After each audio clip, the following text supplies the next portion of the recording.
Yes, sir.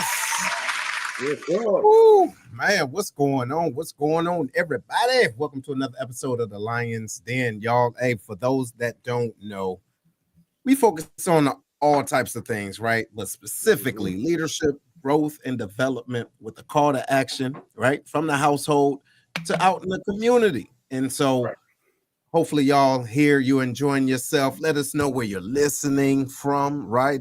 You can use the chat, right? This is going to be a real good conversation. But before we go into all that, what's going on, Big Herm? What's the deal? What's the word? Man, not much, brother. You know what I mean? This weekend was pretty much slow rolling. You ever have those weekends to where you just really just chilling? You know what? It's few and far in between, but I know last week was pretty busy, right? With the graduations and everything, right? So we had that daughter graduated and all that, but this weekend, man, I wanted to make it a point, really just not to do much. Yeah. You know what I'm saying? And because we started summer camp here in Clarksville. So oh man. Oh, the kids is ready. Man, boy. Yeah. Hey, so that means when the kids ready, the parents ready to drop their ass off. Yo, I know how it is. But look, I was in Colorado Springs with Air Force Wounded Warriors program. Shout out to all the warriors and caregivers out there. You know what I'm talking about? Thank y'all for that.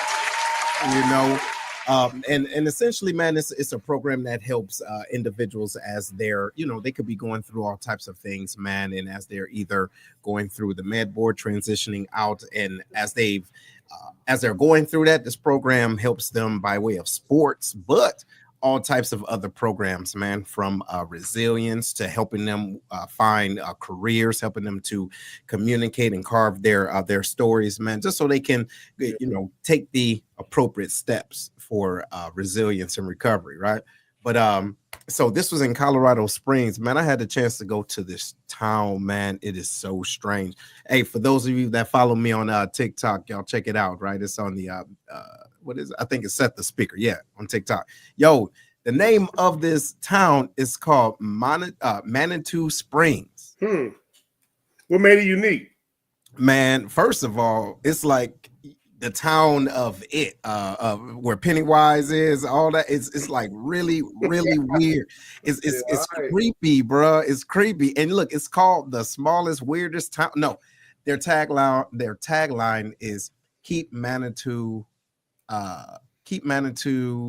strange or something like that, man. For real, look, I encourage y'all all to do your research. It got some crazy history. It's funny that you bring that up, a place that has a strange, weird history when it comes to the supernatural and all that, because our guest coming on is from a place that has that same kind of background in her city. You know what I mean? Vampires and werewolves walking around, witch doctors and all that. With the voodoo dolls and all. Yeah, man. You know what I mean? So, I'm pretty sure she can give us a lay down about how her city gets down when it comes to that type stuff. That's true. And for those of you that haven't known or haven't seen Miss Annette, y'all, she was on before, right? Dropping some hella jewels about business, but more or less the mindset of it and the things that you have to do. So actually, man, shout out to Sharita. She was like, when the next time y'all gonna have her on? Or she said, y'all should really have her on and see what's up. And I said, that does make sense. So, got back in contact with her, and y'all, she's doing some real good things out in the community. And I think it's some things that y'all should hear, because it's ways that we can take those those jewels that she have and apply them where we are. So without further ado, y'all give it up for Miss Annette, y'all.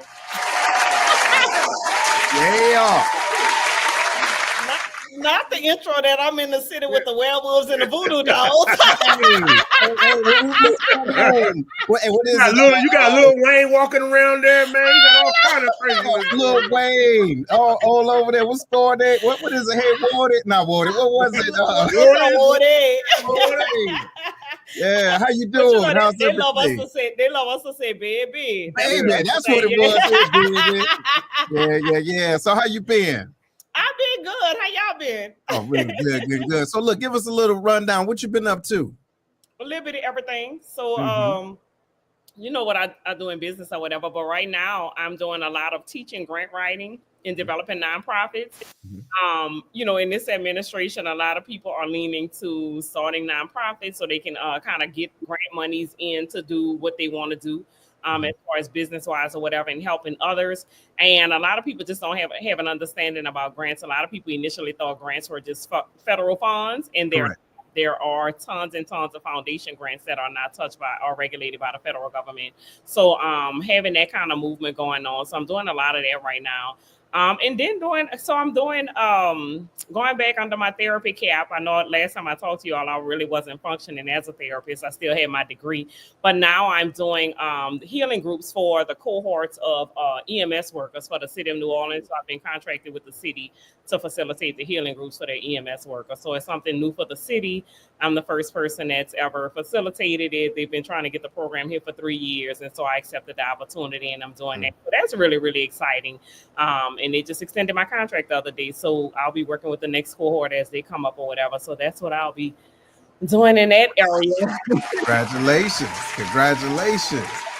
We're doing a lot of speaking engagements building around mental wellness. So mental wellness is a big push right now. A lot of people are just having a lot of struggles mentally, and they really want to know how to be more mentally sound and more mentally well. So a lot of my speaking engagements, people have been calling me to come in and talk about mental wellness and developing consistent self-care routines. Right. Love that. So before we get into the crux of our conversation, being that this is mental awareness month for men, right?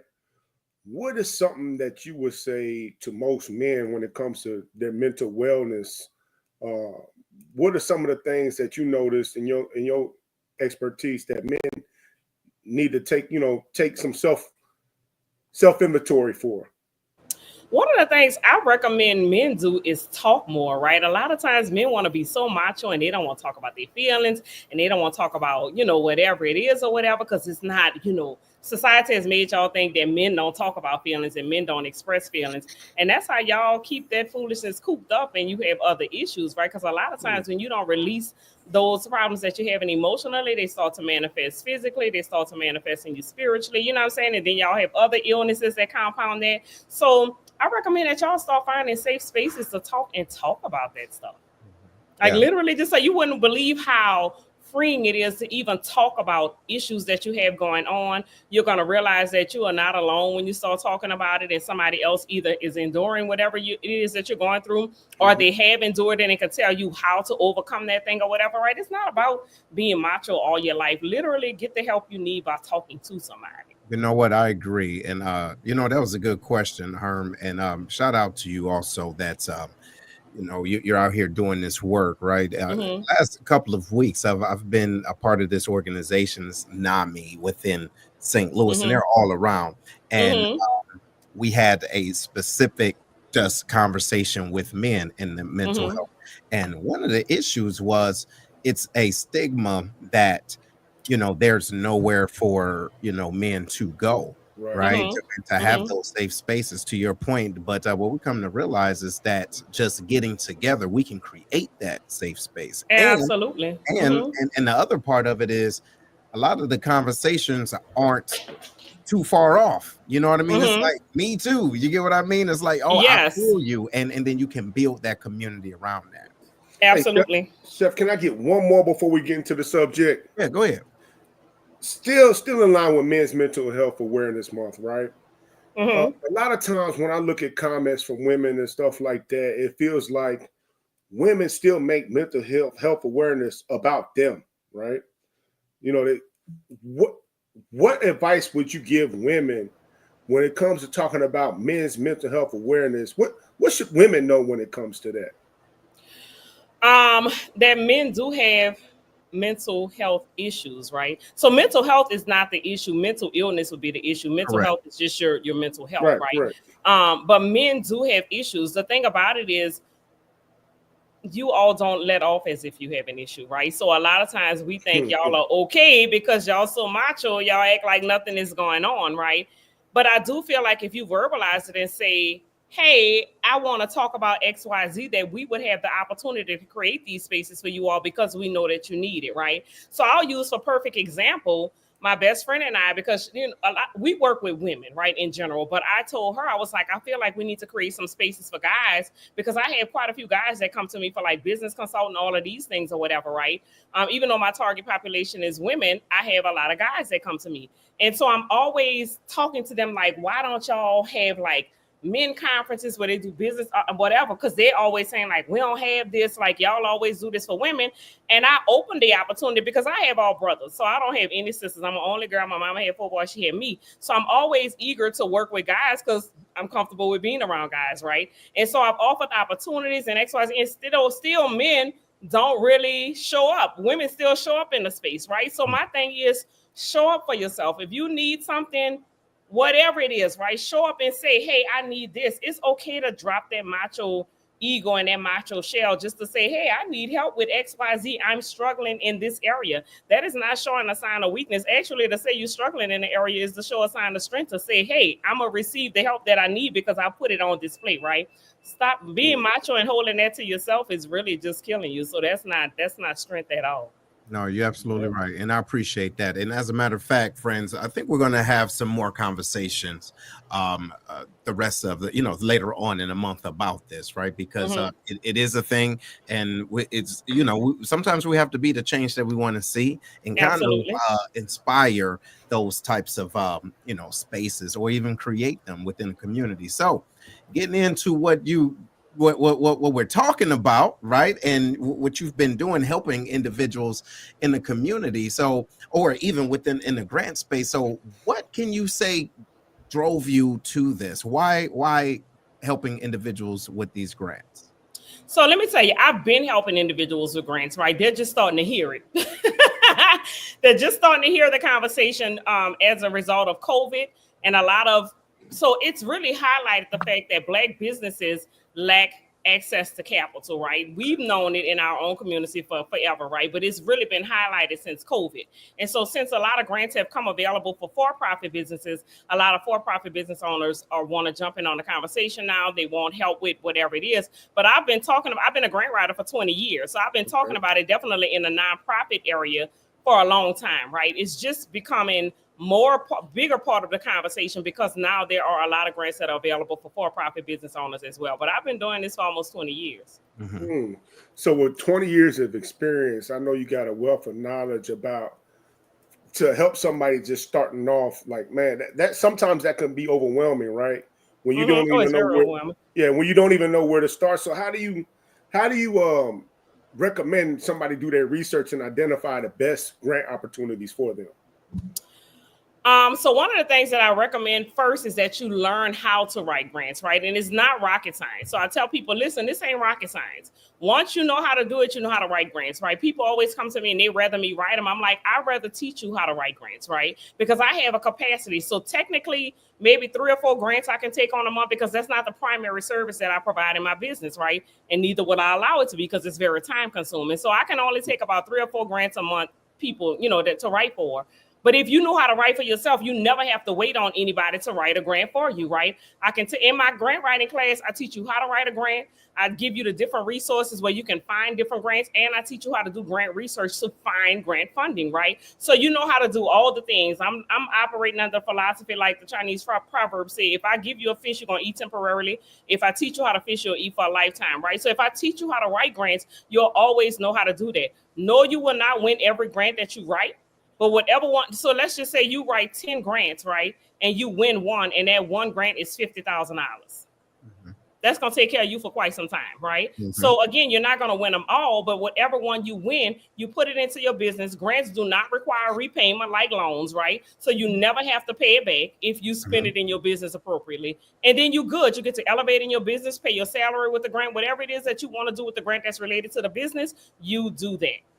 No, I like that. Mm-hmm. So go ahead. Hey, Annette, I want you to check that message real quick. I sent a solo message. Not off. No, it's not. All right, well, go ahead. Do what you got. I'm not sitting in front of it though. Yeah, go ahead. We'll get you situated. But look, yeah. Hey, but look, ladies and gentlemen, this is real talk, right? Because sometimes there's this thought process that you have to have a certain type of business in order to receive these type of grants, right? And keep in mind, and I'm sure she's going to be able to touch a little bit more on this, right? But you have the local municipal grants, and then you also have the state grants, and then federal grants. So they're multifaceted, right? So, but Yes. so what I wanted to talk to you really about is how can entrepreneurs leverage grants to fund their businesses while also creating positive outcomes in their community? So typically, I'll walk you through like a grant application. For the most part, it's going to ask you the history of your, like the story behind your business. So why did you start the business? All of those type things, right? And then it's going to ask you, if you awarded the grant, what are you going to do with the grant, right? And then it's going to ask you for like expenses in your grant. So whatever it is, salaries, overhead. So if you're renting a facility or whatever, your rent can be included, your utilities, like everything that's related to that business can be included in it, right? But then most applications are also going to ask you, like, how is this going to help impact your community, right? So are you hiring people from low income backgrounds, like all those type things, right? So you want to show whoever the grantor is how their monies is going to not only help you to grow your business, how you're going to be reaching back into the community to help people that are in the community, right? So whether you're hiring people, whether you're doing training, whatever it is. But a lot of people don't even have like their business story together. Like, why did you start the business? Or to make money. That ain't the answer that people want.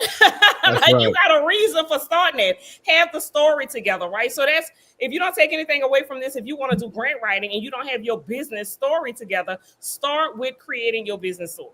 That's right. That's right. That roll right into my question is for a person that doesn't know, right? I don't know anything about grants. For me to start off, what should I have on hand? I know you talk about the business story, but like what kind of documents, like financial statement, like is a mission statement, something that somebody needs, and how do you recommend them go about getting this stuff together?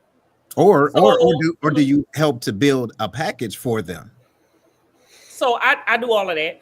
Okay. But let's say you don't want to come to me and don't want to pay the price because I'm not free.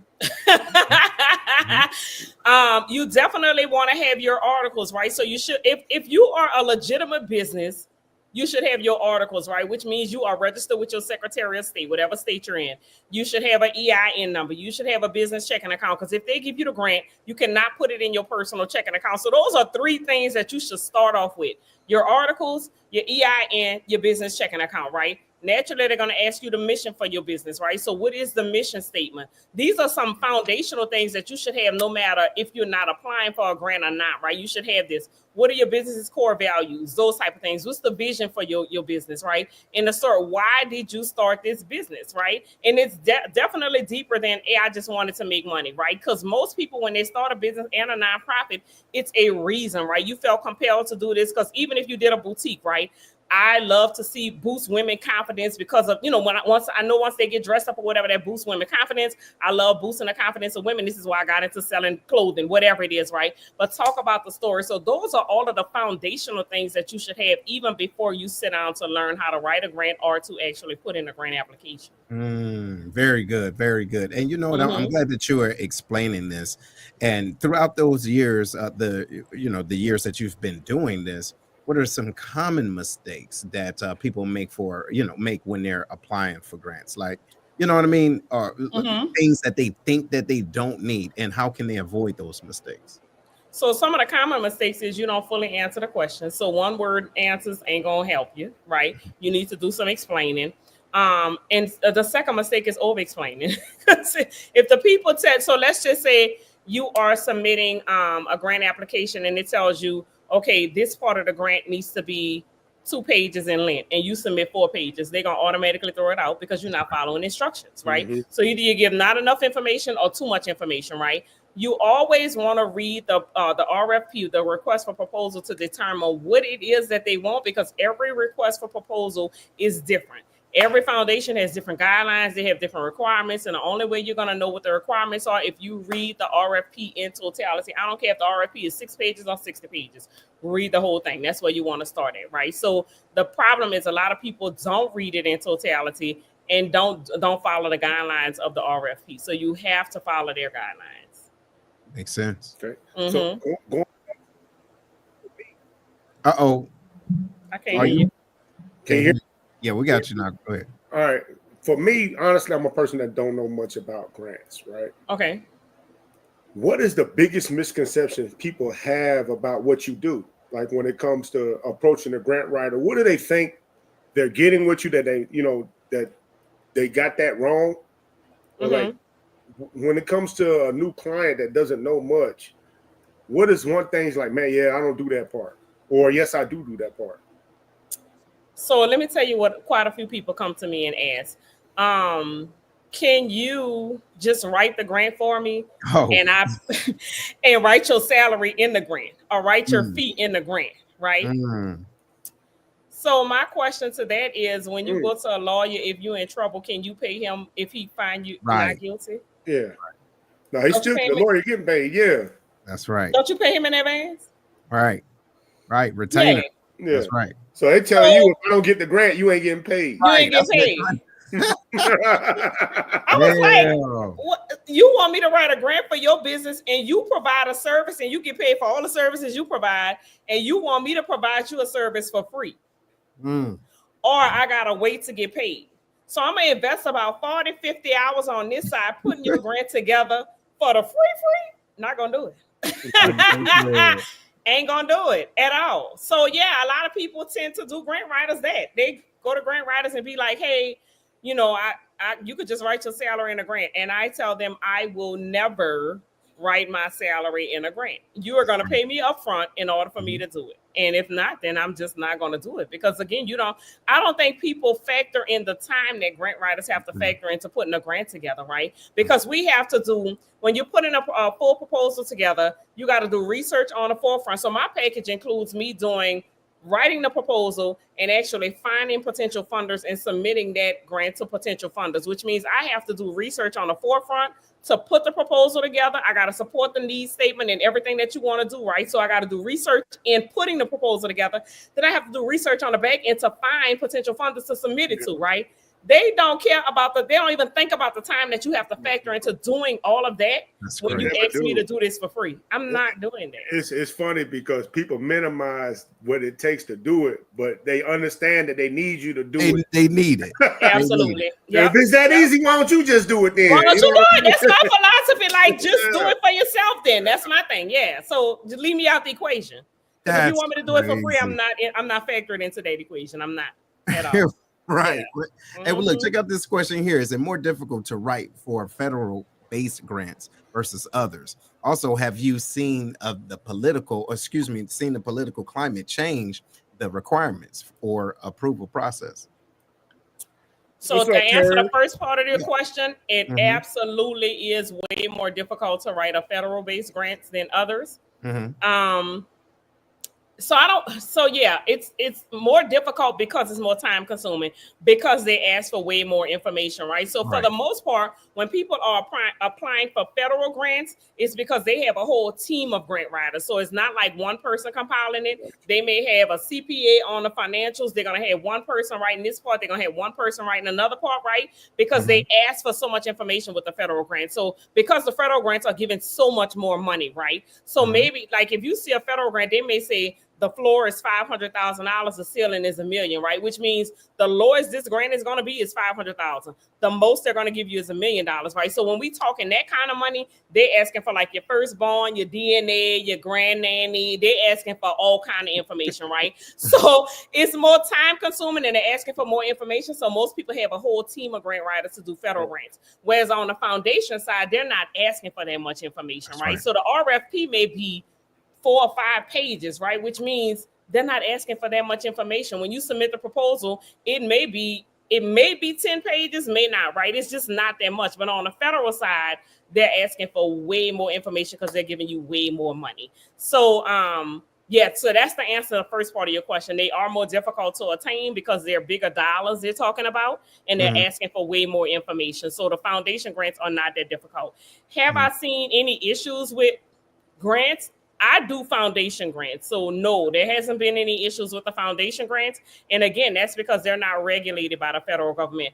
I really don't know what's going on the federal side. I know that grants are still available, but I know at one time the president had like a freeze on all kind of federal monies. That's right. There are still a lot of federal grants. I just don't know if they're doing disbursements right now, or if they've lifted the freeze or what. I really don't know because I don't do federal grants at all. I only do foundation grants. Appreciate it. That's a good one. Mm-hmm. Yeah. So Go ahead, bro. Can't hear you no more. What's going on? can you hear me now? Oh, we got you now. I don't know what's going on. Hey, so in your 20 years of experience, what is the common mistake that you see people make when they're applying for grants? Like, what is the number one thing that you're seeing out there? Just I guess the fact that they're not answering it appropriately, right? And like I said earlier, like some people will give like one word answers, and that's not what they're looking for. They're really looking for you to compile a story, right? That's right. And you have to remember, like, grants are not processed through a machine. They are read by human beings, right? Really? There's what's called, it's a grant review board behind the scenes that reviews all of the grants, and yours has to be the most compelling for them to want to fund it. So the grant review board make the determination of who they're going to fund. So when you answer yeah, no, yeah, that's not working, you need to tell a story that's going to tug on their heartstrings. Can I ask a follow-up with that one? Yeah, absolutely. Hey, so how have you seen AI change the game when it comes to grant writing and the grant approval process? Have you seen a shift since AI has been introduced in the businesses and things of that nature? Yeah, AI is helpful to people, especially if you're not very comfortable with the process of writing grants. It can actually help you to compile your story, right? So if you put in, and it depends on how you prompt the AI, right? So if you don't know how to put your story together to answer that question in a grant, you say, hey, listen, chat, this is why I started the business. This is the name of the business. This is when I started, blah, blah, blah, whatever. It's going to put that together for you, right? And then you can utilize it. I would tweak it and not enter it the exact same way that it came out of ChatGPT, because some people, when they can tell, absolutely, right? So you don't want to submit it the same way that it came out, but it should give you an overview or idea of how you want to put your story together and make the adjustments before you submit it into any grant portal. Yeah, that's a good question. But hey, also too, Herm, and for those of you that's listening, I remember writing a grant from my with my old organization. And to her point, it is a board because, or sometimes, right, specifically with these foundations, because a lot of times there's families. You get what I mean? And so they have a foundation, and there's a group of individuals that they do the research, make sure that you have a good history. You get what I mean? You have a good, and you're a good steward of that grant or other grants. And then they want to make sure that the business is, something that they can put their name behind and say, hey, we supported this business and this is how they show up using the monies that we've given in the past. And so sometimes I would say specifically, if you're connecting with a foundation, they want to make sure that the family name or the business name isn't being tainted in a way. You get what I mean? But no, that's real good. I do appreciate that. That puts some light to some things. Now, what strategies can entrepreneurs use to build partnerships, right, that strengthens their grant applications and expand their business networks? Like, for example, I used to go to different networking, or, go to other foundations, right? See if they have open houses and everything, introduce myself and all of that. But what would you say? Well, as far as individuals that maybe haven't started this process before and they really don't know how to, do the research, what would you say that they should do?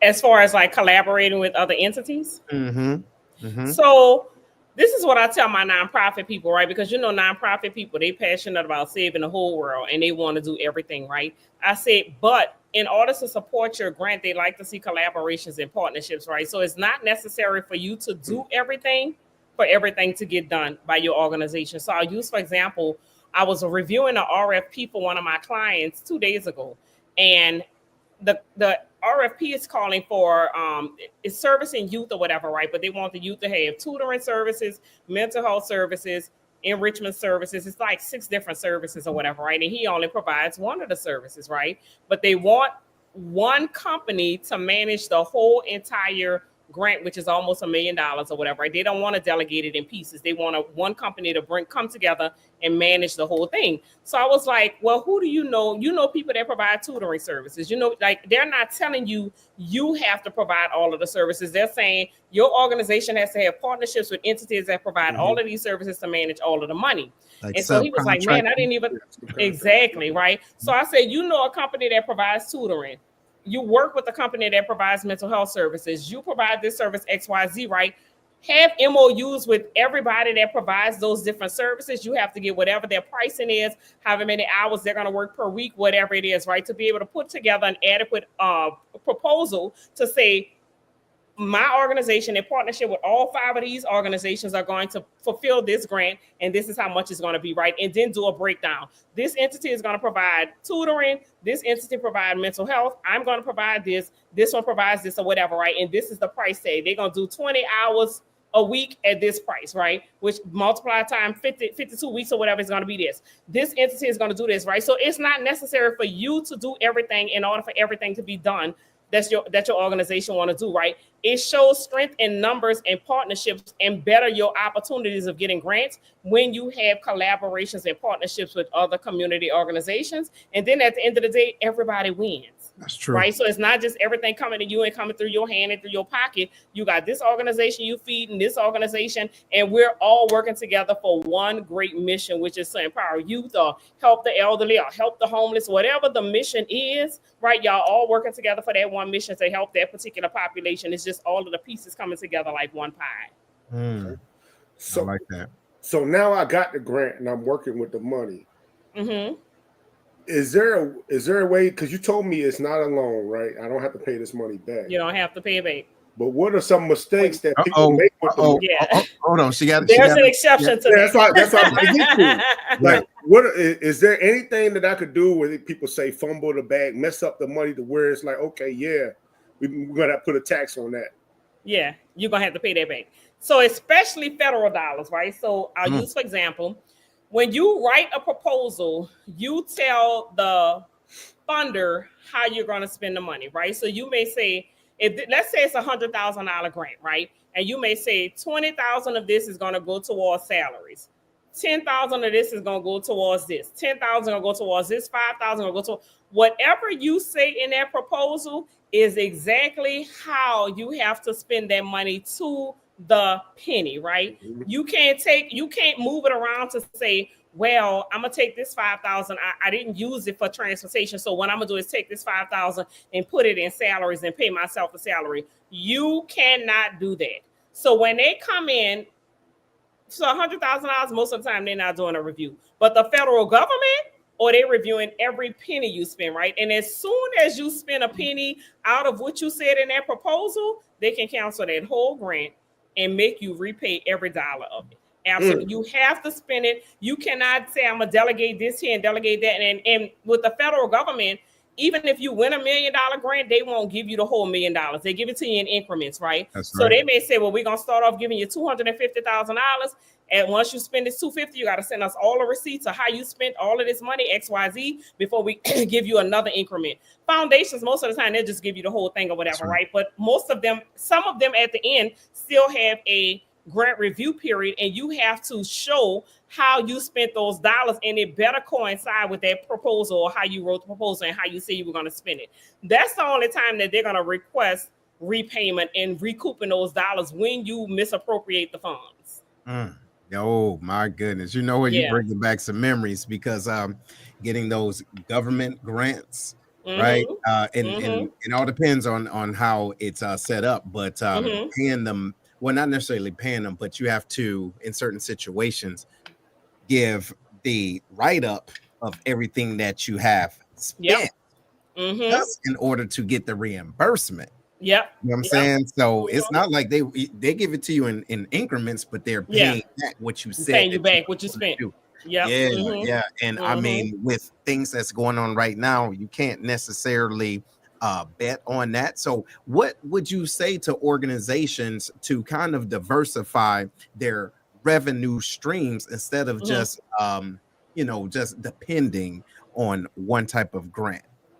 What would you say? So I would say don't rely on grants as a whole, right? So grants shouldn't be your end all be all for your business, for your nonprofit, none of that, right? There's too many other ways to generate revenue into a business or into a nonprofit organization, and it shouldn't all be grants, because grants have a almost like a capacity of which they will fund you, like, right? So like a lot of foundations, even if they fund you right now, they may not fund you again, right? So they may, a lot of them have like a 3-year cap, and they may say, well, we'll fund you for 3 years, but after that, you got to go somewhere else. And even in your proposal, you have to write a sustainability plan to tell them how you are going to sustain your organization when they take their money from you, because they are going to stop funding you. Like, that's just the given, right? And they have a time frame of which they'll do it. So that even if you get it this year, it's still no guarantee they're going to fund you next year. So you have to tell them what you're going to do to make up for that. If they gave you $50,000, how you going to make up for that $50,000 deficit, right? What are you going to do, right? What other ways are you going to be generating revenue? So that has to be a written part of your proposal every time.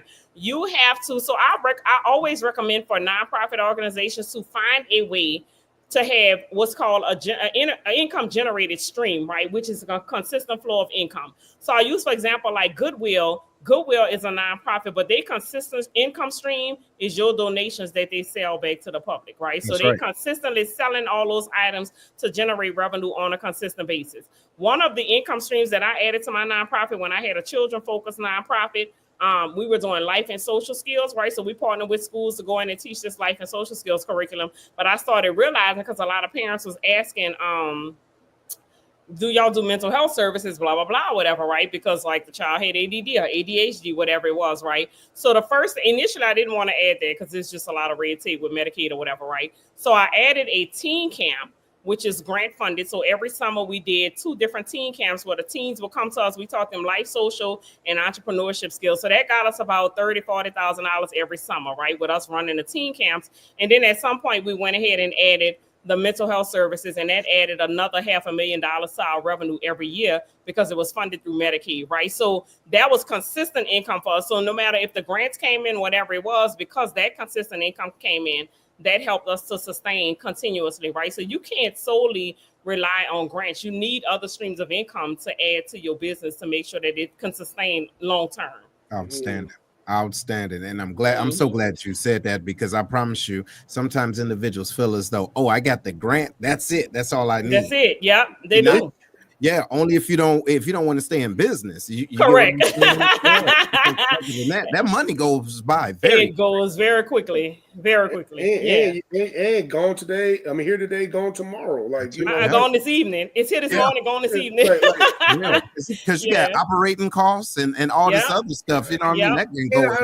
And I don't believe grants are always guaranteed. Like, you might have got it this time they're not around. guaranteed. Mm-hmm. Yeah, you got it this time around. But if you could turn in that same packet the next year or whatever, and they may deny you, that might not get it. So so you gotta have plan A, B, C, and D, all the above. Absolutely. Yep. When it goes to it. But so I mean, that goes, you answered the question I was going to ask. But then I also want to know something about your own personal trials and tribulations when it comes to it. What is the biggest lesson you learned when it came to grant writing or helping other people with their business, or your own personal experience with grants when it comes to this? Like, what is the biggest aha moment that you got? Like, this is for real. Well, I have a couple of aha moments, but one of the things is I always tell people it's not guaranteed, right? So don't put your eggs in that hatch and be like, and even like when people come to me for grant writing services, I tell them, hey, listen, it's a 50-50 chance that you're going to get this. You may get it, you may not get it, right? And I don't want people to think like, because there are a lot of people that are scamming people like, hey, I can guarantee you this money, and it's that they're lying, right? And they really just want your money. So when you pay them, like, it's never going to happen because they can't make that determination. A grant writer cannot make a determination of whether or not you're going to get it, because like I told you all earlier, grants decisions are made by grant review boards that are behind the scene. And most of us will never know who the grant review board is behind the scene, right? So it's not up to the grant writer. It never will be, right? So when they tell you, hey, I can guarantee you this grant, they're lying, and don't pay them the money because they're going to take your money and run with it, right? I always tell people this. Listen, and I'm not going to lie to people because I already got enough to answer to go for. That ain't going to be one of the things I'm going to answer for, right? So I tell people, listen, before you pay me, it's a 50-50 chance. You may get it, like you may not get it or whatever. It has nothing, because I write darn good grants. I've been doing this for 20 years, right? I've generated millions of dollars, right? For my own business, for myself. I don't win all of them that I write for my own business. So naturally, I'm not going to win them for everybody else's business, right? It just does not happen like that. But however, it is what it is, right? So again, if you get it, great. If you don't get it, keep trying. That's my encouragement to you.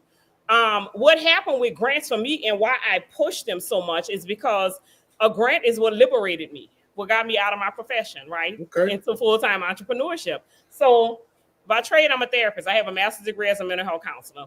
I was supervising a social service agency when I was awarded my first grant. It was $16,000 to do my very first summer program, right? With that $16,000, that gave me enough money to pay myself a salary for that summer. And I had two little young people that was working for me too. So I paid them. I paid myself enough of a salary to cover my expenses for like 60, 90 days, whatever it was, right? But it gave me just enough time to not just work in my business, to work on my business, to determine what other streams of income that I needed to add so that I can stay as an entrepreneur full-time for the rest of my days, right? And so I push it because I know the impact of grants and how it can make a difference in your life and your family's life, whatever. Because again, it just gave me freedom and flexibility to transition from full-time employment to full-time entrepreneurship, right? And it's been 14, this month makes 14 years that I've been a full-time entrepreneur. And it all started from a $16,000 grant. Yes. Come on now. I got a question about that $16,000 grant in your summer program. Just a little bit about your summer program. Did you have your own facility when you did it? Like, how did that come about? No, so I actually rented a church. The church had the space or whatever. So I rented the church for the 6 weeks. My very first summer, I met this pastor or whatever. He was pastoring one of my friends, and he just gave me the space for free. He said, I believe in what you do. I love it. Here, you can use this space for free. I had 50 girls. It was my very first summer. I didn't have a clue what I was doing, whatever it was, right? And so he gave it a space for free. The next year, his wife decided she wanted to use it and she wanted to do her own daycare facility or whatever, right? So I ended up finding another church that had another space, and we started paying for that particular space. But every year, it was almost like I was using. I used that second church for probably like 4 or 5 years or whatever like another 2 or 3 years, and then the city came back to me and was like, hey, we like what you're doing with the all-girls summer program. Do you mind doing another program on this side from this set of funding and including boys in it? And I had to say boys and girls. So then I had 2 summer camps working at the same time. So it was amazing. Now, when you did this summer program, did people have to pay for the summer program or was it free? No, actually, the city paid them, the teenagers. That's dope. Yep. It was actually their job. Pay the participants, I meant. The participants, they have to pay?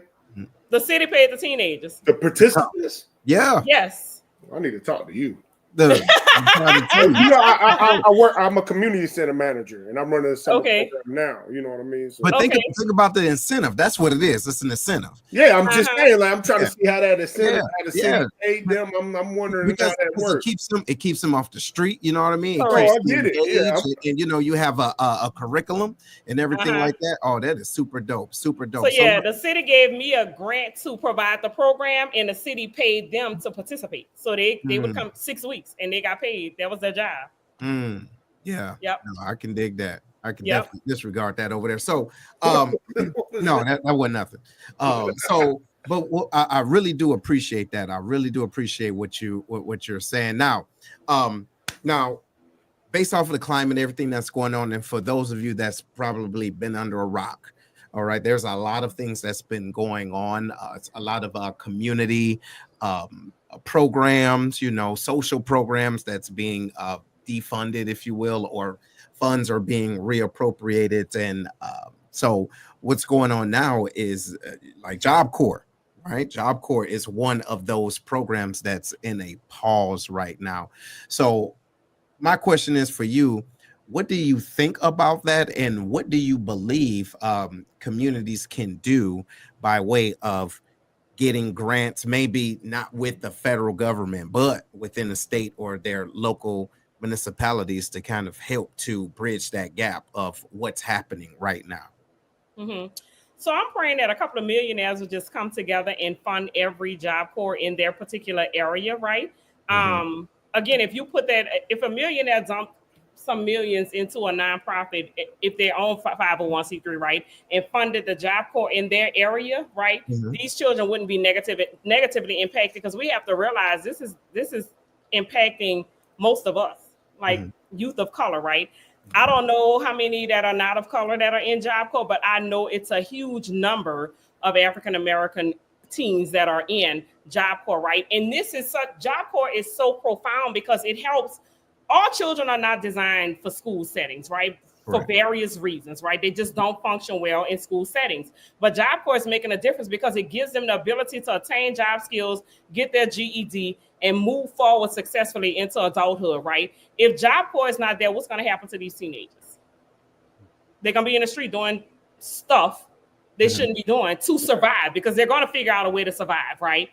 Unfortunately, it's not going to be anything positive, and it's probably going to land them in being incarcerated or worse, right? And so Job Corps gives them another option, right, outside of school, XYZ, because again, all children just don't function well in normal school settings, right? And so I really feel like, and I'm praying that millionaires in every state will come together, channel their money into a 501c3 or whatever, and fund Job Corps so that these children can return and complete their studies in whatever it is that they have to do, right? So that we can continue to privately fund Job Corps, in other words, right, and move it out of the hands of the federal government. That's what I'm praying for. So do you think, well, outside of that, do you think that the community can do the same thing?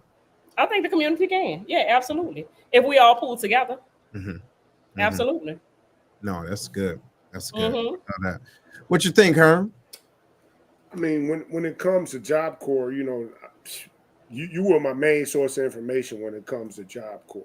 And I do feel like a program like that, just based off of my knowledge of what it is definitely something that we should have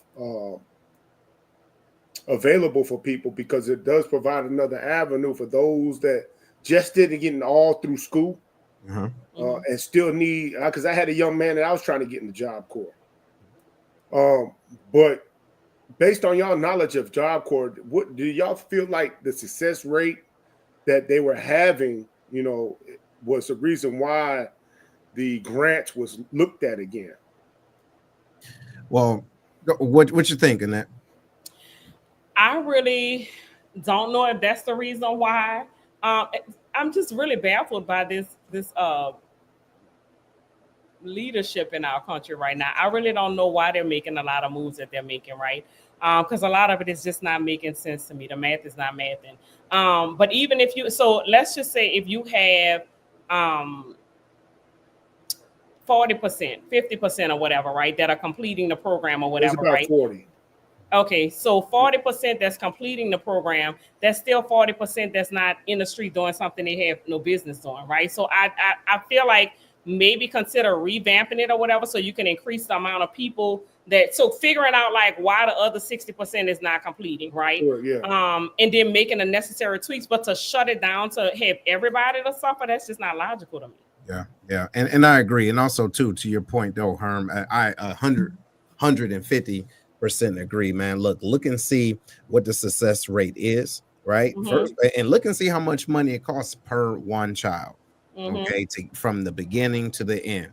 And then if that success rate is, like you said, less than 50%, it's like, damn, you know what I mean? Look how much money, taxpayer dollars are going into that. So she said there's a difference. Terry said there's a difference between reducing budget according to success and eliminated programs. No, absolutely right. No, she's absolutely right with that.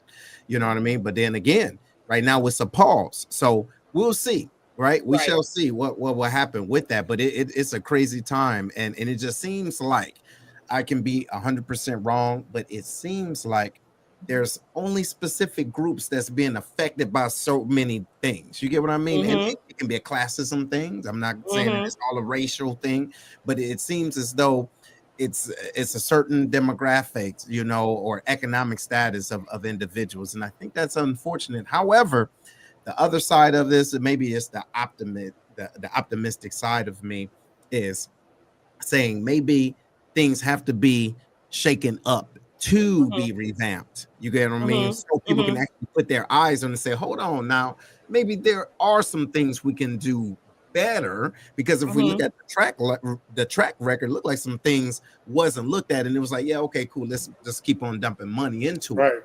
Now, if we can do something better, the question is, are we willing to? Are we willing to? Right. And will we?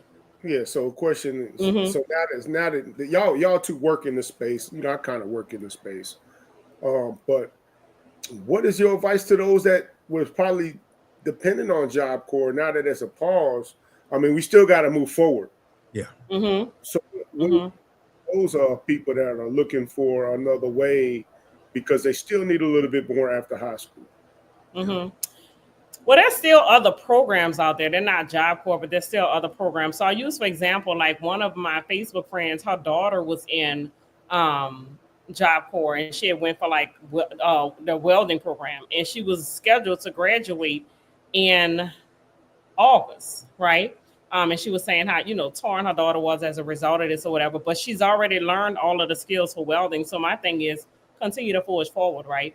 Find welding opportunities that would allow you to come in as an apprentice, whatever it is, right? Until they can get all of this mess together. If the thing was she getting her GED or whatever, there's other GED programs. So go back and finish your GED. Don't allow that to deter you from doing what you want to do in life.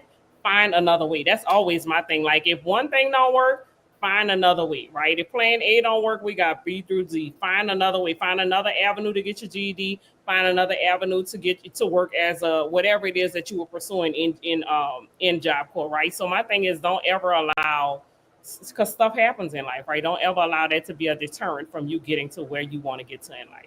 You know what? I agree, and as a matter of fact, it's aligned with what we're actually talking about, right? Being recession proof, and outside of just the options outside, I believe it is a mindset. You get what I'm saying? Because there are options out there. It's just the willingness, in my opinion, right? My opinion. I mean, look, you can look at one thing and say, that's it. I'm just done. I'm just destitute. There's nothing else I can do. Is that true? Have you tried everything else? Right.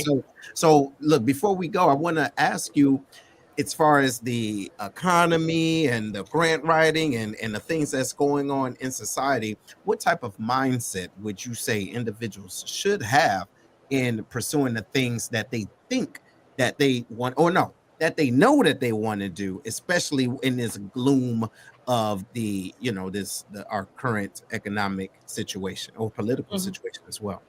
Well, we're all living under this climate, right? So either you're going to forge forward or you're just going to fold, right? So that's really the only two options you have: forge forward or fold, right? And so if you know you're not a fold person, because I ain't folding nothing but some clothes, right? And I barely do that. I don't even like that. Right. You just keep moving forward, right? So you're going to be met with adversity in life, right? That don't mean you stop, especially if you're a believer, right? If you trust in God, you know that all things are possible to those that believe, right? So that's the starting point. So believe and then keep going, right? So that's my thing. Don't let this economy, don't let the president or whatever it is deter you from whatever it is that you're dreaming about. Stay consistent with it. Stay persistent. Keep going. That's really the only two options you have, is to fold or to keep going. And so I encourage you just to keep going. Love that. What you got, huh?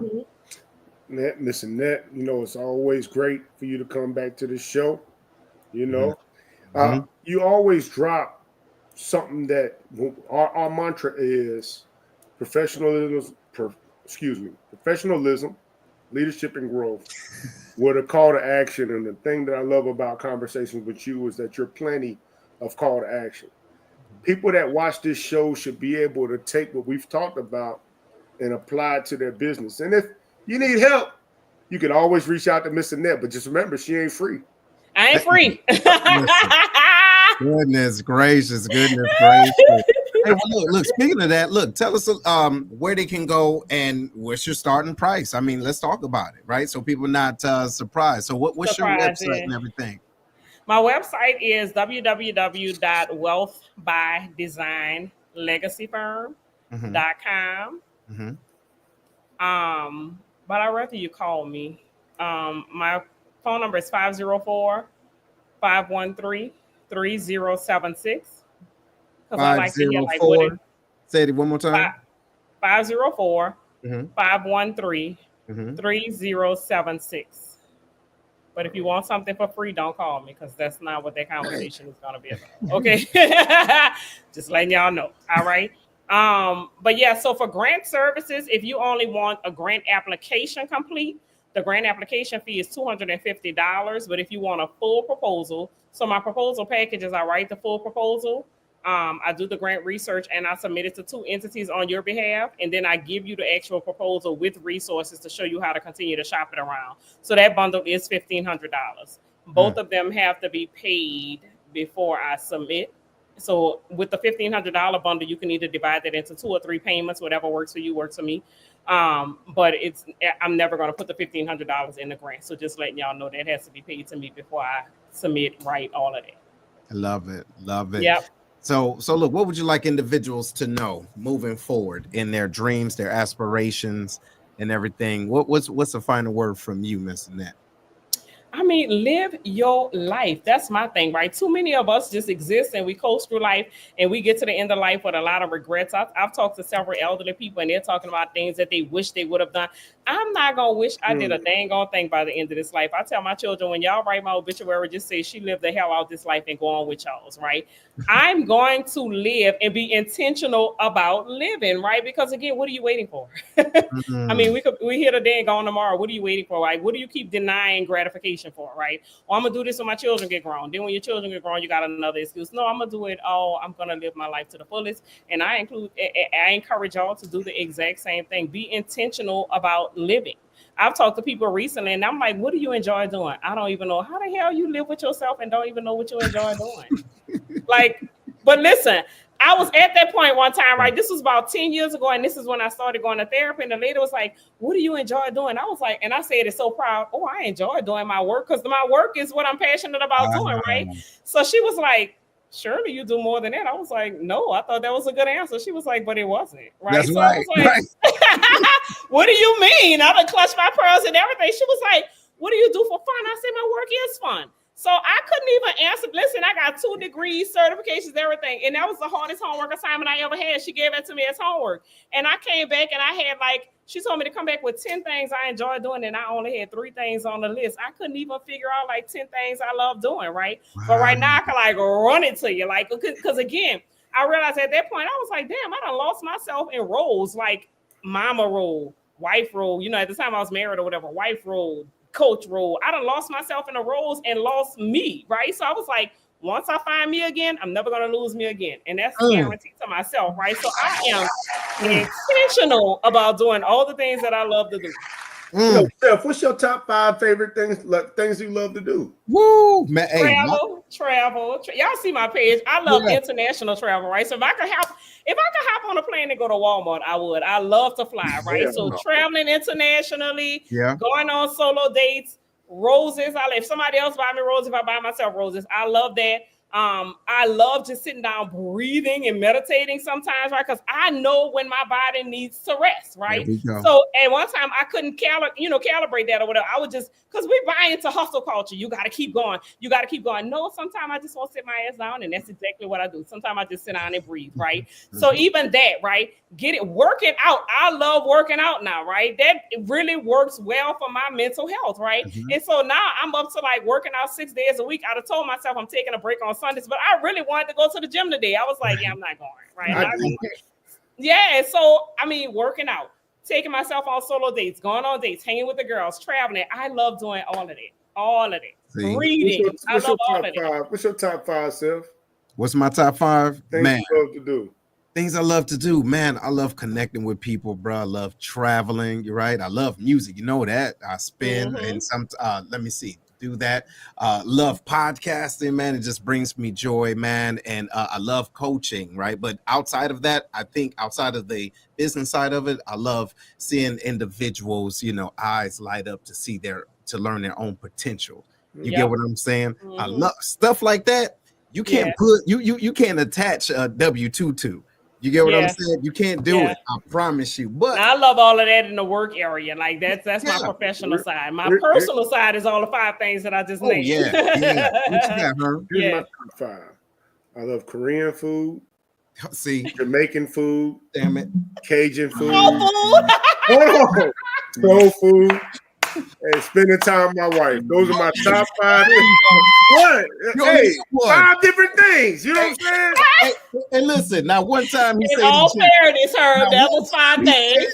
Now one time he didn't say the damn gym. See, 5 different that's why we things. got the problem. Hey, but look, y'all. Hey, we appreciate y'all being on. And look, outside of finding out what you can do within the community, find out what you can do for yourself. As a matter of fact, that's a good homework. Name your 5 things, friends. Find out what your 5 things are that you love doing that's not attached to work. Right. And do them. Go one step further. Do the things. Damn, do them. Yes. And hold on. Last thing. Do it without guilt. Yeah. You know, that was the hardest thing, like doing something for myself. I felt bad. I'm like, I want people thinking, or I never did this with this person, but now I'm doing it for myself. And then it took a minute. So think about the things that you want to do. Do those things. You'll be surprised. Hey, watch this. You might like yourself. Okay. Uh-oh. You might love yourself. Hold on. Yeah, you might. Hey, so look, y'all keep it easy. We appreciate y'all, and we appreciate you again, Miss Annette. Of course, come back anytime. Next time, look, my air gonna be fixed next time. Y'all ain't gonna hear that fan in the background. It's all good. They had to order there. When the man came the other day, he was like, I gotta order the pot. I was like, sir, you feel how hot it is in here? What you mean you gotta order the pot? Oh my God. So yeah. Goodness gracious. Hey, y'all. So look, we're about to let her go so she can go and get some ice water, baby. All right, y'all keep it easy. Take it easy, y'all. We'll see y'all soon.